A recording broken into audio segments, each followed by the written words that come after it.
So if 9/11 was really an inside job, then who are the people inside that did it? Well, we could start by looking at some of the people inside the buildings that were targeted and destroyed on 9/11. In the impact zone of the North Tower was a company called Marsh & McLennan, which at the time was the world's largest insurance brokerage company.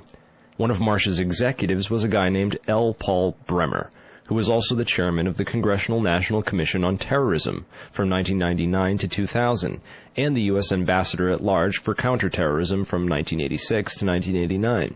Instead of going to work on the day of 9/11 and dying inside the towers with hundreds of his employees, Bremer decided to go on MSNBC and tell the world that Osama bin Laden was behind the attacks and possibly Iraq and Iran. And then he demanded the most severe military response we can come up with.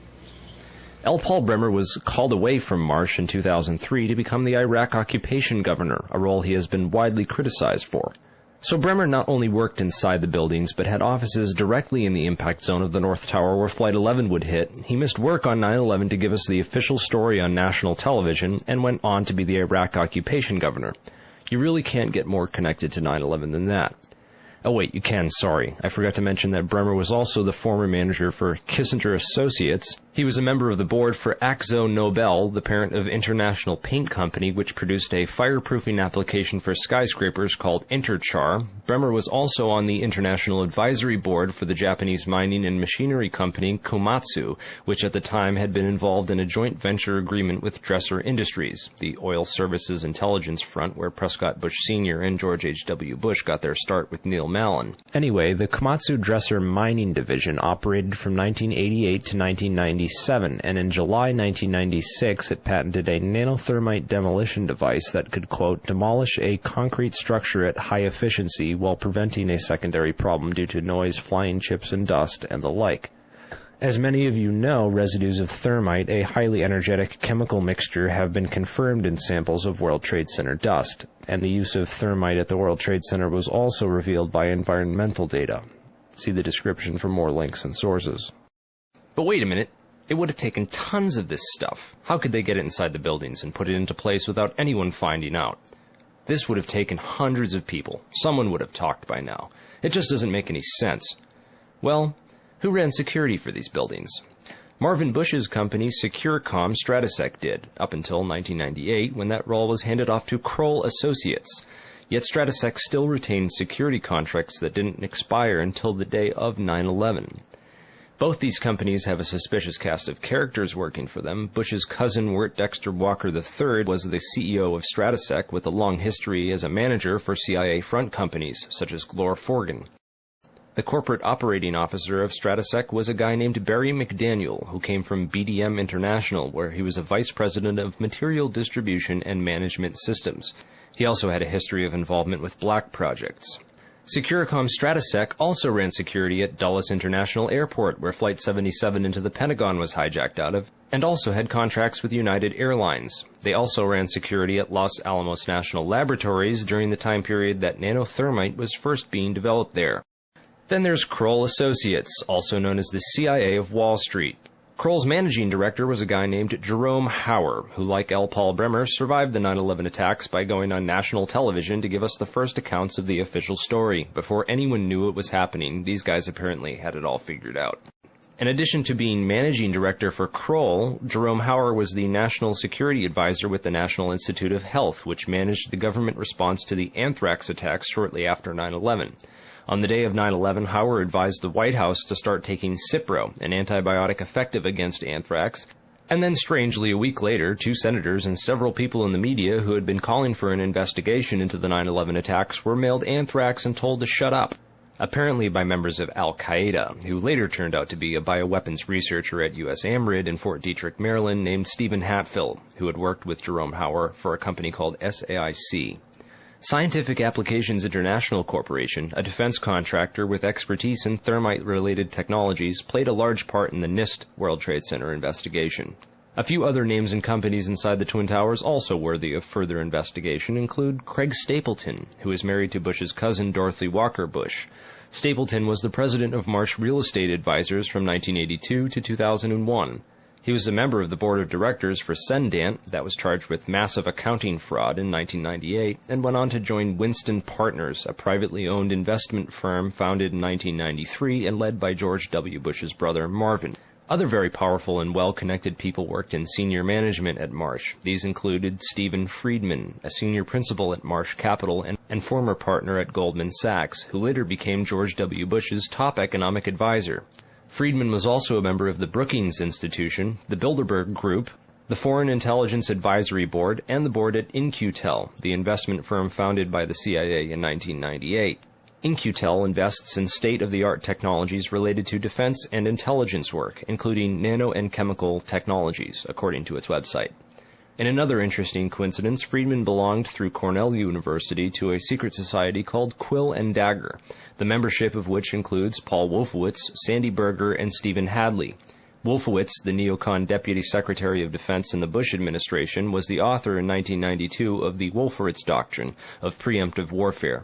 He also made comments about a surprise-like Pearl Harbor months before 9/11 and met with Pakistani ISI General Mahmoud Ahmed in the week before 9/11. Berger, the national security advisor to President Clinton, was later caught stealing documents from the 9/11 Commission investigation.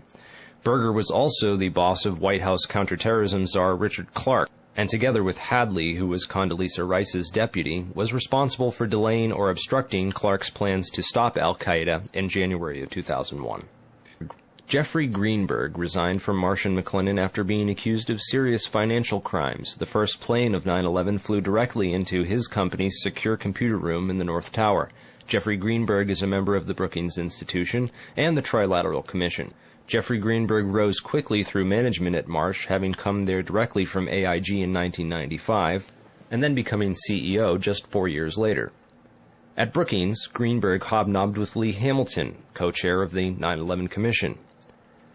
There's also Jim Pierce, another Bush cousin, who was managing director of Aon Corporation, who, according to the NIST report, modified unknown sections of Floor 83 in the South Tower in 1997. Jim Pierce had arranged a meeting on the 105th floor of the South Tower for that morning. Pierce survived that day, despite the fact that 12 people came to the meeting in the South Tower and 11 of them died. The location of the meeting had been changed the night before to the Millennium Hotel, where Pierce watched the South Tower as it was hit by the aircraft. Apparently, the meeting attendees were not all notified of the change in location. Another interesting character is Joseph Kasputis, of Baseline Financial Service, which occupied the impact zone of the South Tower on floors 77 and 78, where United Airlines 175 impacted. Kasputis has a history of being well connected to the highest levels of government, as well as to the defense and intelligence industries. Kasputis worked from 1972 to 1977 for the U.S. Department of Commerce and Defense. He was also the deputy director of Nixon's White House task force that dealt with the Arab oil embargo of 1973, and was instrumental in the creation of the Department of Energy. Kasputis went on to run a large corporation called Primark that had offices in both towers on 9/11. One of the subsidiaries of Primark, the Analytical Sciences Corporation, TASC, worked with so-called black or top-secret programs. TASC also worked closely with the National Institute of Standards and Technology. Kasputis was also a member of the Logistics Management Institute, LMI, whose members included Paul Kaminsky of In-Q-Tel and General Dynamics, Charles DiBona of Halliburton, Skull and Bones member Joseph Samuel Nye, and Michael Daniels of Scientific Applications International Corporation. LMI's self-proclaimed role is advancing the science of government. Kasputis' connections to the DOE from 1977 through at least 1997 are interesting, considering that the DOE was developing thermite ignition devices as early as 1983. Joseph Kasputis went on to become the CEO of Baseline Financial Services, which was directly in the impact zone on the 78th floor of the South Tower. According to NIST, Kasputis' Baseline Financial modified the southeast corner of Floor 78 in 1999, exactly where the aircraft hit on 9/11. Floors 77 and 78 were upgraded for fireproofing in June and April of 1998, respectively. Another company of interest on Floor 91, just above the impact zone for the South Tower, was Washington Group International. This company was known primarily as a construction and mining firm, and it had just acquired Raytheon Engineers in July of 2000. In 1996, Washington took over Morrison Knudsen, an engineering and construction firm that had a history of working on large-scale projects around the world, including in China, Iran, Afghanistan, and Saudi Arabia. The Army Corps of Engineers hired Morrison Knudsen to demolish over 200 buildings in 1995. One of the DOE facilities for which Washington was responsible well before 9/11 was the Savannah River site near Aiken, South Carolina. In February of 1997, Lawrence Livermore National Labs and the Savannah River site signed an agreement of cooperation to share technology. Savannah went on to add developing sol gel technology for fuels and other applications to its portfolio. Sol gel technology is utilized by Lawrence Livermore National Laboratories for making nanothermites. In another coincidence, Savannah River Technology staff participated in the search and rescue operations at Ground Zero by providing unique tools. Just before 9/11, Washington was going through a tough time financially and sought Chapter 11 bankruptcy protection. Securities and Exchange Commission documents show that Washington made court-ordered pre-petition payments as part of these proceedings to a number of companies, including Komatsu.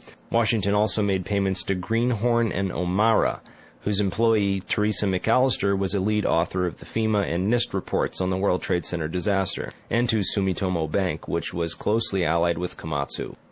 Building 7 was a 47-story federal office building in the World Trade Center site, which collapsed at 5:20 p.m. on the afternoon of 9/11. This building was home to the CIA, in fact, the largest CIA headquarters outside of Langley, Virginia. It also housed offices for the Secret Service and the Securities and Exchange Commission.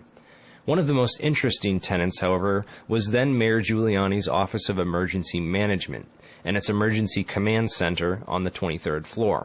This floor received $15 million worth of renovations, including independent and secure air and water supplies, and bullet and bomb-resistant windows designed to withstand 200-mile-per-hour winds. Mayor Giuliani was a former U.S. prosecutor for the South District of New York from 1983 to 1989, who was in charge of investigating the terrorist financing Bank of Credit and Commerce International. After he left his job as a prosecutor to start a political career, he worked for a law firm called White & Case that actually represented BCCI. So he went from prosecuting the BCCI to working for a law firm which defended the BCCI. This was likely his foot in the door of this underground corporate criminal network. Giuliani would later help to destroy all the crime scene evidence from Ground Zero.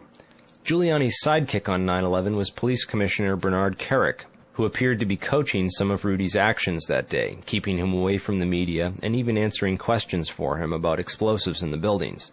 In fact, Bernard Kerik gave us the first official government pronouncement that no explosives were involved in the destruction of the World Trade Center buildings. Kerik's department was also the same one that found that pristine, completely undamaged hijacker's passport, which survived a plane impact, and Fireball, which destroyed 2 titanium black boxes and 3 towers.